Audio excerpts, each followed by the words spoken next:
You're really pawning a war medal? What's next? Selling your grandfather's flag? That's what someone sneered when Jack Mason walked into the pawn shop, tired, broke, and barely holding on. What happens when a desperate soldier uncovers a hidden legacy? In his coat pocket was a bronze star, the last thing he owned that ever mattered. He didn't want to sell it, he had to, but then the medal touched the counter, and something unexpected fell from his pocket, a black and white photo, two soldiers, one of them was Jack's grandfather. The shopkeeper froze, because that face in the photo, that wasn't just another veteran, that was Spectre 03, a ghost unit, a name erased from history, except in the memories of men who owed him everything. What began as a desperate transaction became the key to unlocking a hidden legacy in a mission that never really ended. Welcome to Graceful Valor Stories, where tales of compassion and kindness are told. Let's uncover what really happened. The December wind clawed its way through the narrow alleys of Crestwood, Missouri. It was the kind of cold that made bones ache, a biting reminder that some things, like pain, never truly left. Jack Mason pulled his collar up and tightened his coat. The fabric was thin, fraying at the cuffs, but it was all he had. He'd been sleeping in his father's old truck for 3 nights now. The backseat was cramped, smelled of rust and gasoline, and the heater hadn't worked since the spring of '08. He hadn't eaten since the morning before, just a few crackers he'd found in his glove box. His stomach growled now, but it wasn't hunger that brought him to the corner of 7th and Elm, it was desperation. Jack stood in front of a small, time-worn building with dusty windows and a wooden sign that read Warren's Pawn and Trade. Inside, it was warmer. Barely. A small heater rattled behind the counter, humming with a dying effort. Behind the glass display, an older man with a hard stare and a head of white hair looked up. He didn't say anything, just nodded once. Jack stepped forward, his boots scuffing against the wooden floor. He reached into his coat pocket and pulled out a small metal case. His hands trembled slightly as he placed it on the counter. He opened it. Inside was a tarnished bronze star medal. Time had dulled the shine, but not the weight of its meaning. Before the man behind the counter could speak, something else fell out of Jack's jacket, a small photograph, curled edges, black and white.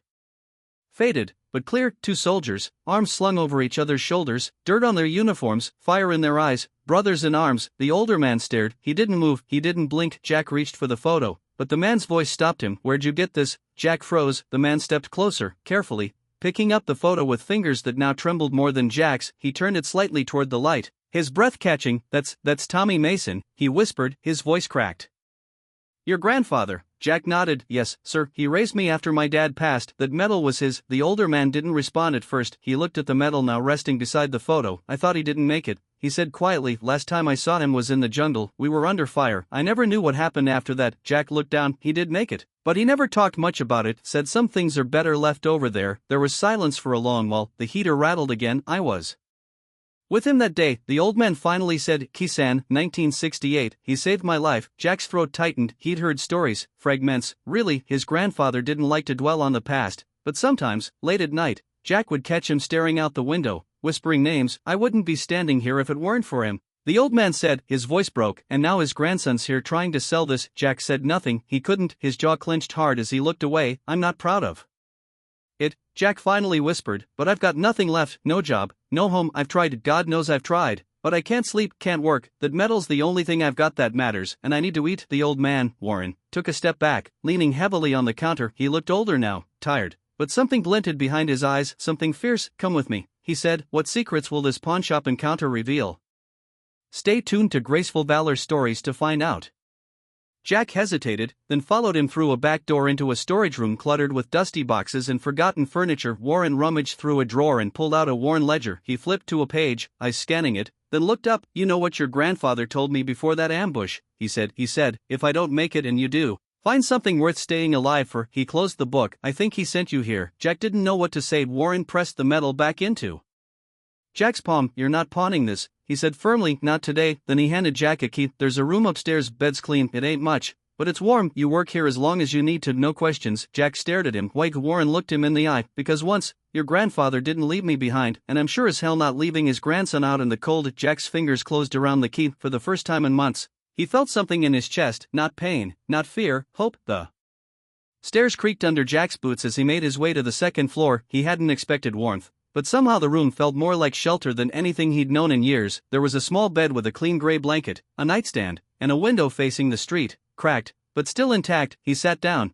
placing the medal on the nightstand with care, like it was something sacred. He stared at it for a long while, then finally lay back. Sleep didn't come easy. It started the same way it Always did. The whistling wind of Kandahar at night, the scent of burned rubber and diesel, the voice of Lieutenant Harris shouting for cover. Then came the blast. Jack sat bolt upright in bed, his chest heaving, eyes wide as sweat poured down his back despite the cold. For a moment, he didn't know where he was. He reached for something, his rifle, his helmet, but found only empty air. Then came the voice from downstairs, calm. Grizzled, you okay up there?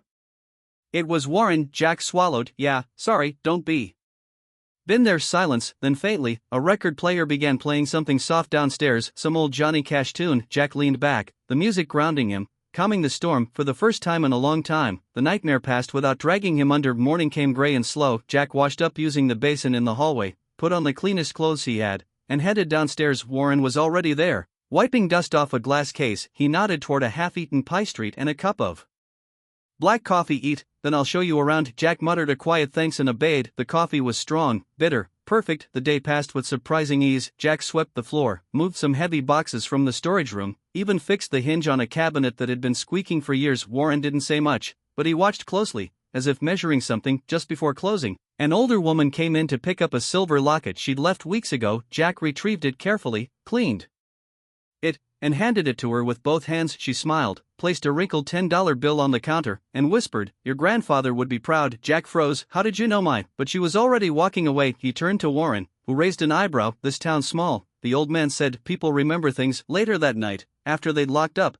Warren offered Jack something unexpected, a drink. I only drink on 2 occasions, he said, pouring 2 small glasses of bourbon. When I'm remembering something, we're trying to forget it. They sat in silence for a long while. You know, Warren said finally, I've never had kids, never married. This shop's been my world. Jack nodded. Me neither. No wife, no kids, just war buddies and ghosts. Warren sipped slowly. Your grandfather wasn't just a good soldier, he was a good man. But there's something I never told anyone. Jack looked up. Warren reached beneath the counter and pulled out an old lockbox, dusty, heavy. He set it between them, tapped it twice. He gave me this just before that last firefight, told me to keep it safe, said I'd know when to open it. Jack frowned. You never did. Warren's eyes were hard. Didn't feel like my place. He handed the box to Jack. Maybe it's yours now. What hidden truths will Jack uncover in this mysterious box? Keep watching on Graceful Valor Stories. Upstairs, in the quiet of his room, Jack stared at the box. The keyhole was rusted, but still intact, and strangely, the key Warren had given him for the room upstairs looked like it might fit. Click, the lid creaked open. Inside was a small stack of old letters tied in twine, a photograph, and something wrapped in oilcloth. Jack untied the twine and read the top letter, his grandfather's handwriting, steady, bold. To whoever finds this, whether friend, family, or stranger, there are things I never said out loud, not because I was ashamed, but because some truths weigh too much for a young heart. Jack's hands trembled as he turned the page. If you're reading this, I'm likely gone, but you deserve to know the truth. I wasn't just a soldier, I was part of something bigger, something secret. Beneath the letter was a map, hand-drawn, marked with strange symbols and coordinates, and then the oilcloth, inside it, an old military patch. But not just any patch, it was black with no insignia, just a single stitched word at Spectre. Jack's blood ran cold. He'd heard of Spectre. It wasn't officially part of the military. It was whispered about in Afghanistan, in Iraq, a covert division, black ops soldiers who answered to no one. Ghosts. His grandfather. No, it couldn't be. Could it? Downstairs, Warren poured himself another drink. He stared up at the ceiling where Jack now sat in stunned silence,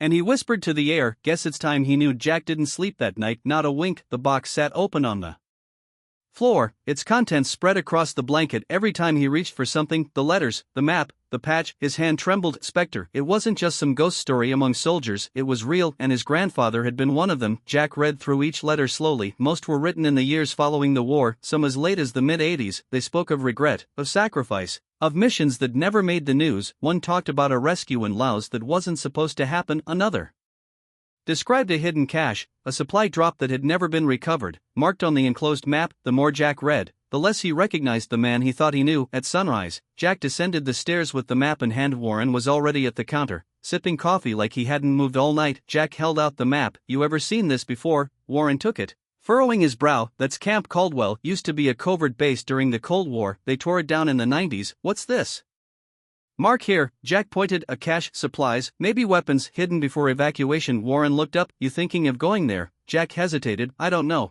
but I can't ignore this. The older man nodded slowly. I've still got friends in Kentucky. Caldwell's not far. You'll need a truck. Jack blinked. Wait, you're serious? Warren leaned in. Jack, you're holding something bigger than a family heirloom. You're holding a piece of American history no one's supposed to know. Later that day, Warren gave Jack the Keys to a green Chevy pickup from the shop's back lot. It runs, just don't push it too hard. Before Jack could leave, Warren stopped him. He handed over a folded piece of paper. Names, people your grandfather trusted. Some are still alive. You find them, you might find answers. Jack took the list. Scanning the names, one stood out. Raymond Kessler. It took 2 days of driving, a flat tire, and sleeping in the truck to reach a small town outside Lexington, Kentucky. Jack stopped at a diner, asking the waitress if she knew a Raymond Kessler. She glanced sideways. Ray Kessler, you mean the hermit out by the old rail yard? Jack found the house, more a shack than a home, half covered in vines, the door hung crooked. He knocked, nothing, then a gruff voice from behind him. You military? Jack turned. A man in his late 70s stood behind him, beard gray and long, holding a shotgun in one hand and a can of chewing tobacco in the other. Depends who's asking. Jack raised both hands. Name's Jack Mason. My grandfather was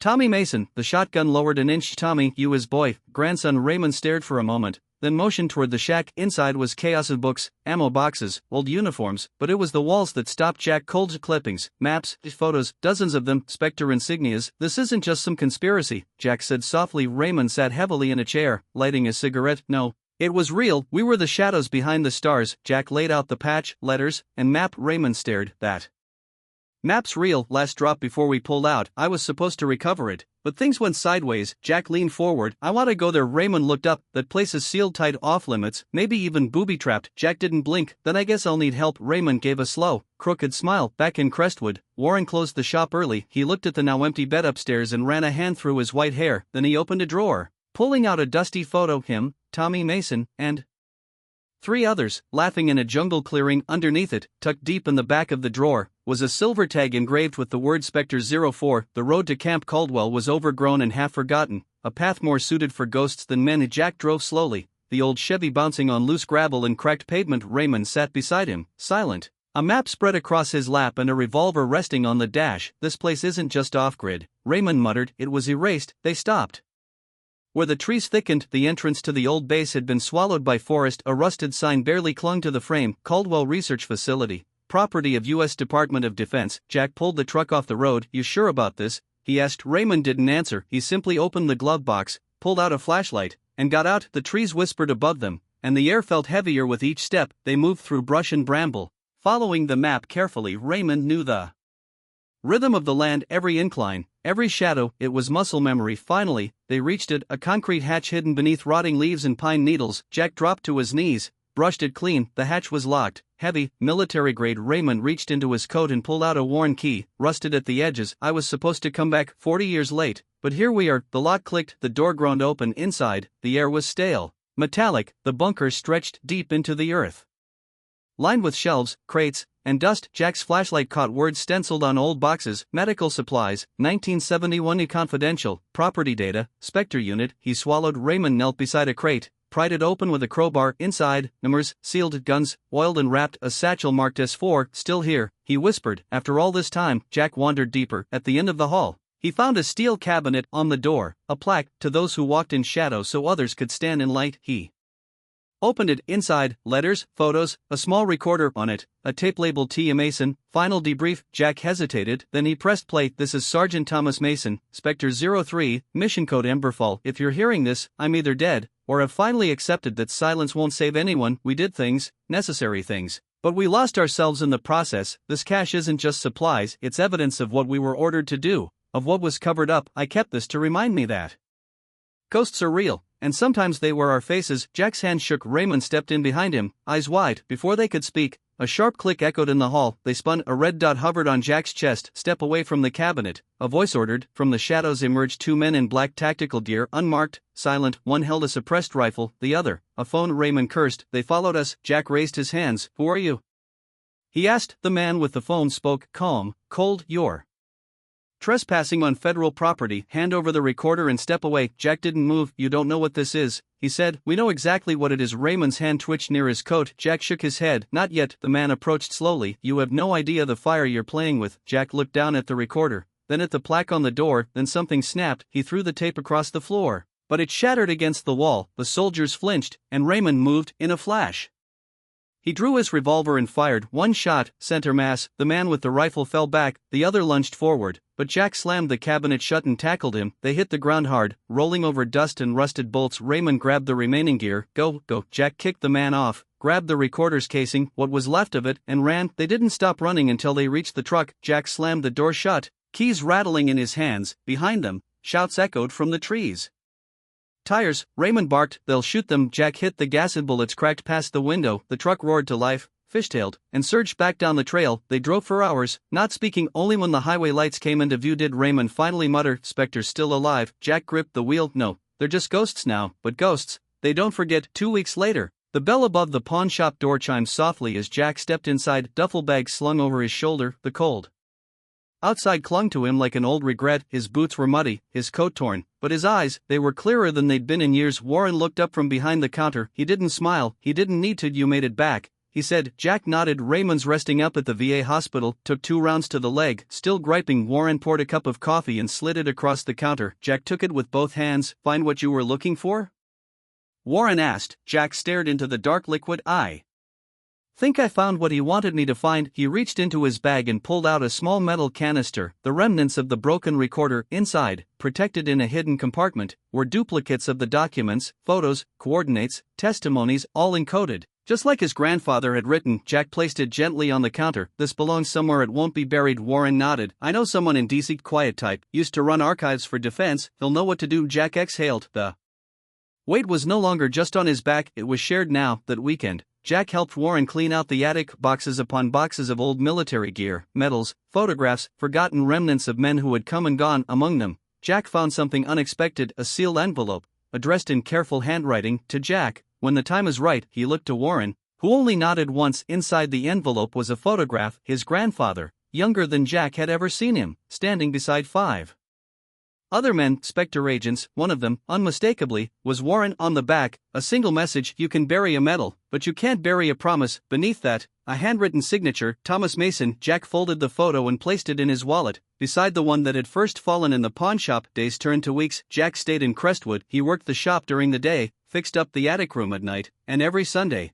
he drove to the VA hospital with a new book for Raymond and a strong cup of black coffee. Raymond never said thank you, he just nodded. And that was enough. Then one morning, months later, a convoy rolled into town, 3 black SUVs, no markings. Warren looked out the window. "Friends of yours?" Jack said nothing, just stepped outside. The doors opened, and from the lead vehicle stepped a tall man in uniform, full dress, stars on the shoulder, a general. He approached Jack, hand outstretched. "Sergeant Mason, I've read your grandfather's letters, you honored him well." Jack shook his hand, unsure. The general looked around. "We've reopened a certain project, quietly, and we could use someone like you, someone who understands the cost." Jack hesitated. He looked back at the shop, at Warren watching from the window, at the place that saved him. Then he looked down at the key still hanging on his belt. "The room upstairs, I think I'm needed here," he said. The general nodded once. "Then we'll consider this post covered." He turned back to his men, but before stepping away, he reached into his coat and handed Jack something wrapped in cloth. Jack unwrapped it. It was a new medal, fresh, untarnished. On the back, a single inscription: "For walking through shadows and bringing the light with you." That night, Jack sat alone in the attic room. The wind howled outside, but he didn't mind. He placed the new medal beside his grandfather's on the nightstand. Then, for the first time in a long time, he slept, and the ghosts let him rest. In our darkest moments, kindness still finds a way. Often in the quietest places, not everyone who helps wants recognition. Some just need to know that today someone isn't going hungry, and sometimes, that alone is enough to change a life. You may forget the story, but if no one retells it, history stays silent forever. Subscribe to Graceful Valor Stories, where justice is honored, kindness is remembered, and no act of quiet heroism is ever lost.